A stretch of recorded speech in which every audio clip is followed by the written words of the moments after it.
All right, welcome back, everyone. Ready for another deep dive.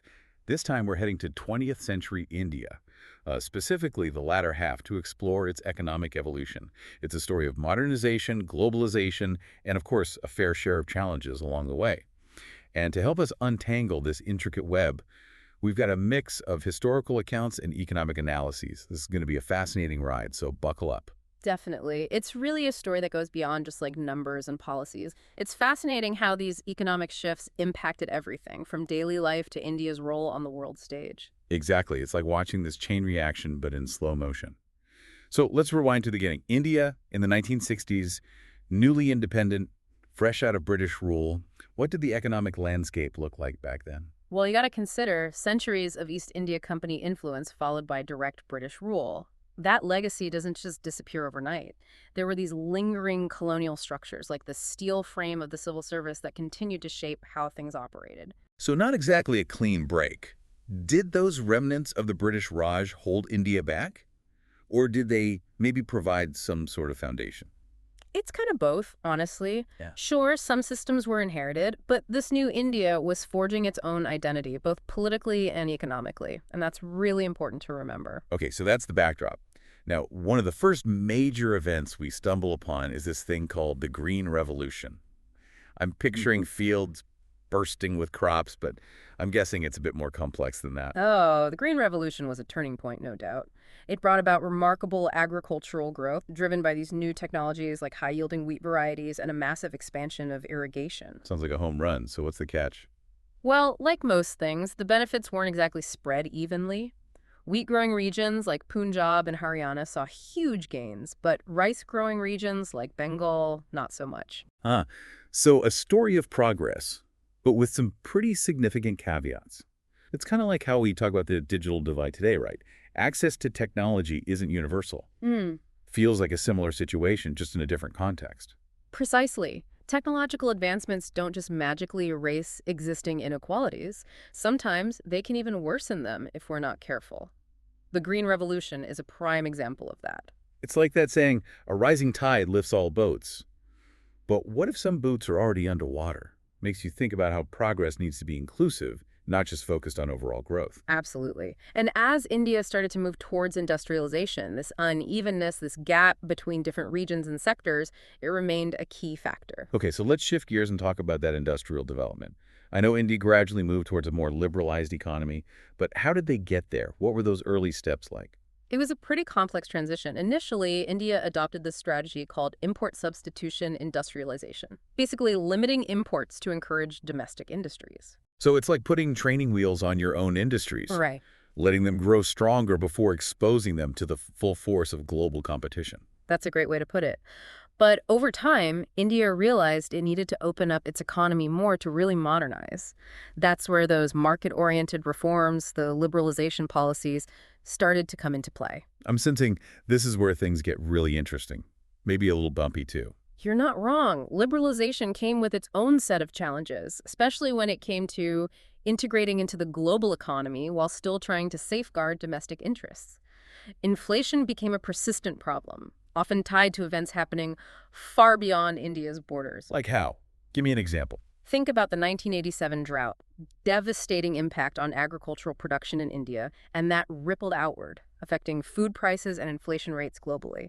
A stark reminder of how interconnected national economies are, even when it comes to something seemingly local like a drought. Wow, it's like the butterfly effect, but on a global scale. One event in one place can trigger a cascade of consequences across the world. Exactly. And it's a dynamic that's still relevant today, even more so with globalization and the rapid flow of, well, everything. But before we get too deep into that, I think we got to talk about the political landscape surrounding all these economic changes. It's a crucial piece of the puzzle. Right, it's like trying to understand a movie without paying attention to the soundtrack. We've got this economic drama unfolding, but there's a political score playing in the background that's influencing everything. Exactly. Figures like Indira Gandhi, political parties rising and falling, all this directly impacted the economic policies being put into action. So we can't really separate the economics from the politics. It's all intertwined. Absolutely. And that interplay between politics and economics is something we'll keep seeing as we explore India's journey in the latter half of the 20th century. Yeah, it's amazing to see how events, policies, and even personalities all kind of weave together to shape a nation's course. Yeah. It's like a giant tapestry, and we're trying to trace the threads, right? Speaking of threads, let's tug on that Green Revolution one a bit more. We talked about how its impact wasn't exactly equal across the board. Can we break that down a bit? Sure. So the Green Revolution was largely centered around wheat production. Places like Punjab and Haryana, with their fertile land and existing irrigation systems, they were really set up for success. Those new high-yielding wheat varieties, they just thrived there. But what about the rice-growing regions? Why didn't they see the same boom?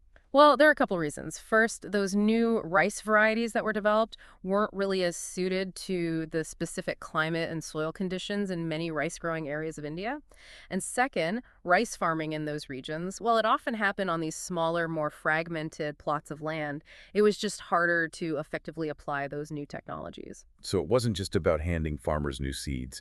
The infrastructure, the scale of operations, even the geography, it all mattered. Precisely.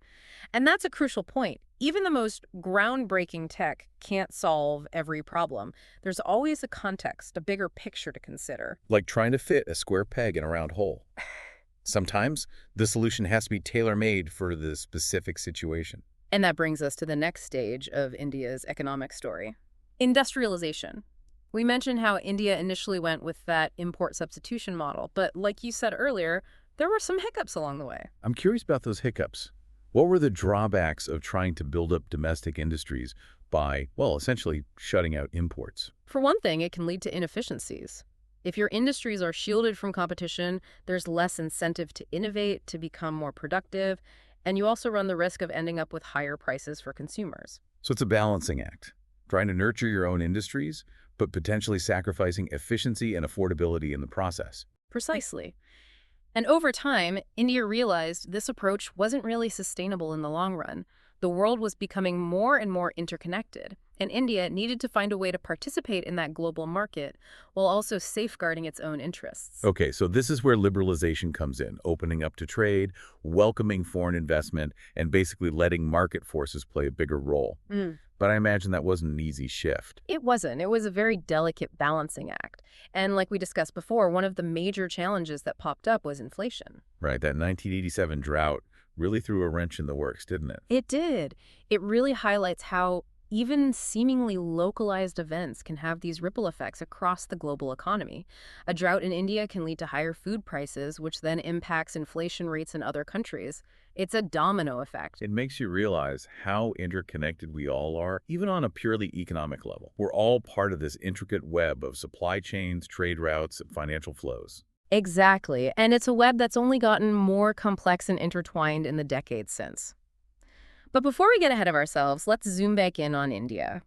We've talked a lot about the big economic policies, but I'm curious about how these changes actually played out in everyday life. Did people feel these shifts on a personal level? That's what I'm always most interested in, the human stories behind the headlines. Well, one of the most noticeable impacts was the rise of consumer culture. As the economy grew, more and more people had disposable income. And they started buying things like refrigerators, televisions, scooters, things that were once considered luxuries. So kind of like that classic image of the American dream, but playing out in India.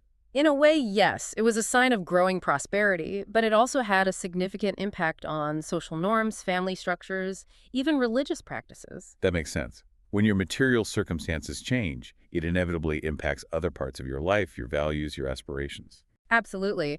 And these cultural and social changes weren't always smooth sailing.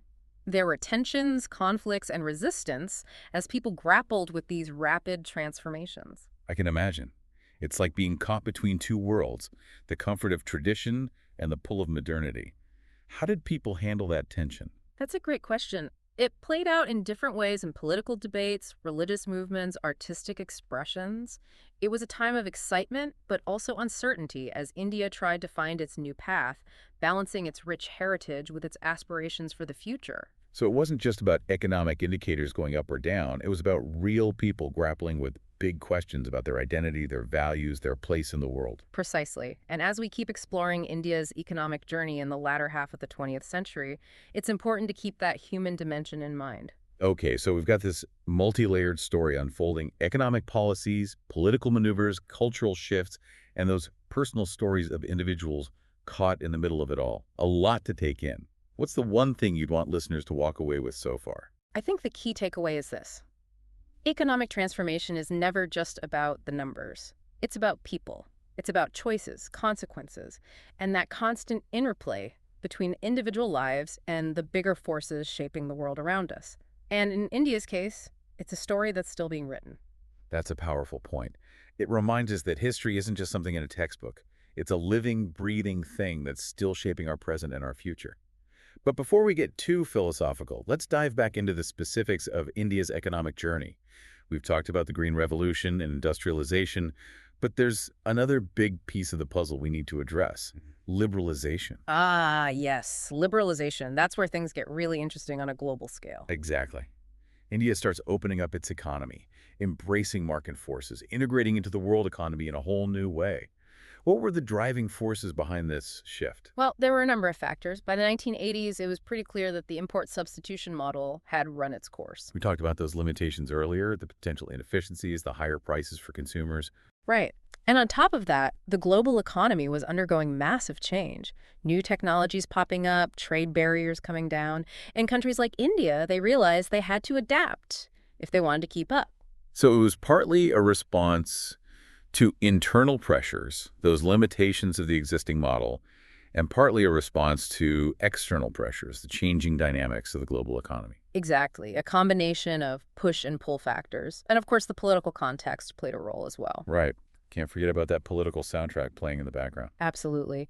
Indira Gandhi's return to power in 1980, that marked a real shift in political priorities. She was determined to revitalize the Indian economy, make it more competitive globally, and she saw liberalization as a big part of that strategy. So it sounds like liberalization wasn't just an economic policy, it was a political statement too, a signal that India was ready to engage with the world on its own terms.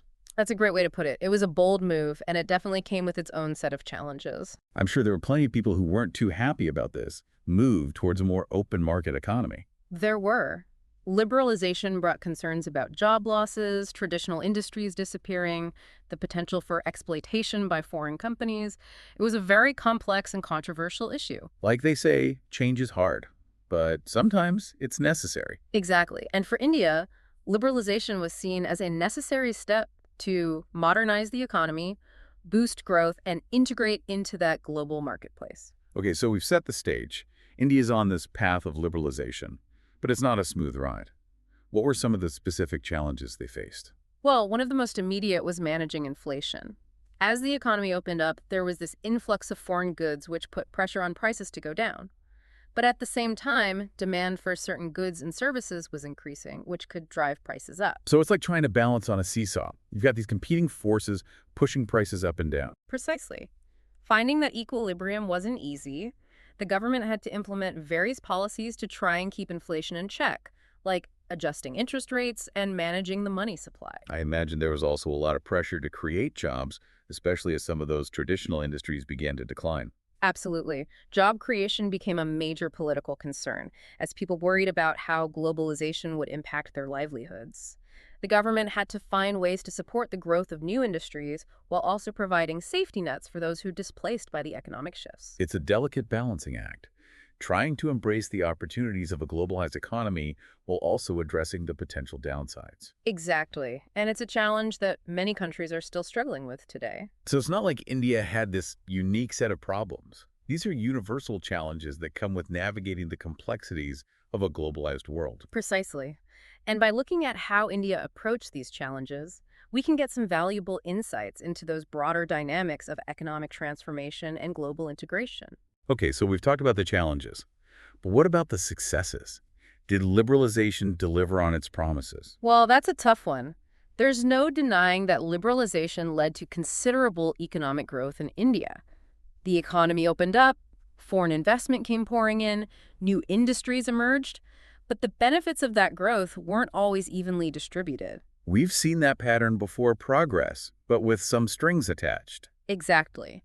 While some parts of society prospered, others were left behind. Income inequality grew, and those regional disparities persisted. So it's not a straightforward success story. It's a story with both progress and setbacks, winners and, well, those who didn't fare as well. Exactly. And it's a story that continues to unfold today as India navigates this ever-evolving global economic landscape.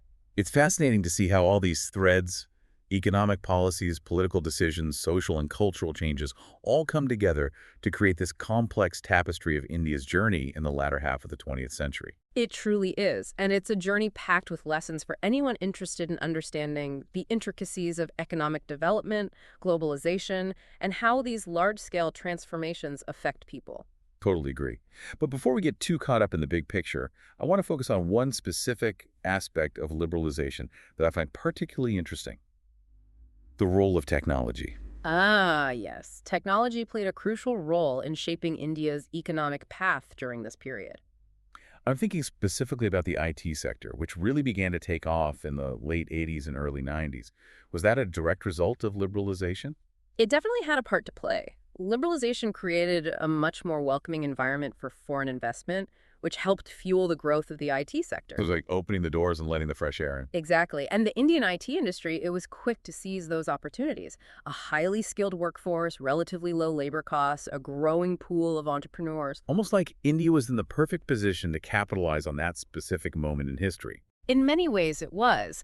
And the rise of the IT sector had a huge impact on the Indian economy. It created jobs, boosted exports, and really changed how India was perceived globally. Like India went from being known for its traditional industries like textiles and agriculture to being this global powerhouse in technology and innovation. Exactly. And that transformation is still happening today.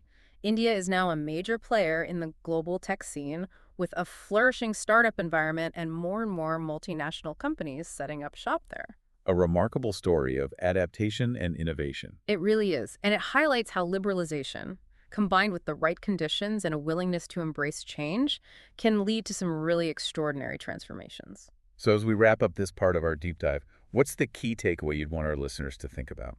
I think the main point is that economic transformation is rarely a straight line. It's full of twists and turns, challenges, and opportunities. And it's a process that's deeply intertwined with political, social, and cultural forces. Well said. And as we move on to the final part of India's journey in the latter half of the 20th century, we'll see those complexities play out in even more fascinating ways. Yeah, it's like peeling back the layers of an onion, and with each layer, we uncover new insights and complexities. I love that analogy. So we've talked about like the internal dynamics of India's economic shift, the Green Revolution, industrialization, liberalization. But I'm also thinking about the external context, right? This period, the 1960s to early 1990s, it was the peak of the Cold War. The world was divided, tensions were high. How did India navigate that polarized world while also trying to, modernize its economy? It's a really good question, and it really highlights India's unique position globally at the time. They adopted this policy of non-alignment, basically refusing to choose sides between the US and the Soviet Union. That sounds incredibly tricky. Trying to play both sides without actually playing either side, how did that work out in practice? Well, it had its pluses and minuses. On the one hand, India could get aid and support from both superpowers, which helped fuel its industrial growth. But on the other hand, that balancing act, it could create some uncertainty for foreign investors who were, well, a little wary of Cold War politics. So it was a bit of a double-edged sword, Yeah. benefiting from both sides, but also being kind of caught in the middle. Exactly. And it shows how economics and geopolitics are always kind of entangled. You can't really understand one without understanding the other. Okay, so we've talked a lot about policies, but I want to bring it back to people. Yeah. How did all these changes, the Green Revolution, industrialization, liberalization, how did they impact people's everyday lives in India? Well, one of the most noticeable changes was the rise of consumer culture. As the economy grew and more people entered the middle class, they had more disposable income. And suddenly things like refrigerators, televisions, scooters, things that were once seen as luxuries, they became accessible to a much larger part of the population. That makes sense. Economic growth usually leads to changes in how people spend their money, right? Yeah, absolutely. And the shift towards consumerism had a ripple effect on social norms, family structures, even religious practices. It's interesting how those material changes can influence seemingly unrelated parts of life. It's like a domino effect. One change triggers another, and then the whole landscape is different. Exactly. And it's important to remember that not everyone embraced these changes. There was resistance, there was nostalgia for the old ways, and some genuine concern about the pace and direction of change. I imagine it must have felt pretty overwhelming for some, especially those who were more rooted in traditional ways of life. It's like being swept up in a current that you can't control. That's a good way to put it. And it's something we see in many societies that are experiencing rapid transformation. That tension between tradition and modernity, between the familiar and the unknown, it's a powerful force. Makes you realize that history isn't just dates and events. It's about the real-life experiences of people living through those changes. Absolutely. And those individual stories, the hopes, fears, and aspirations of people navigating these key moments, they're often the most captivating parts of history. Couldn't agree more. Well, we've covered a ton of ground in this deep dive. We've explored India's economic transformation from all angles, the policies, the challenges, the successes, and most importantly, the impact on people. As we wrap up, what are some final thoughts, some key takeaways you hope our listeners will take with them? I think the most important takeaway is that economic development is never a straightforward story. It's this complex tapestry woven from so many threads, political decisions, social trends, technological advancements, and the choices people make.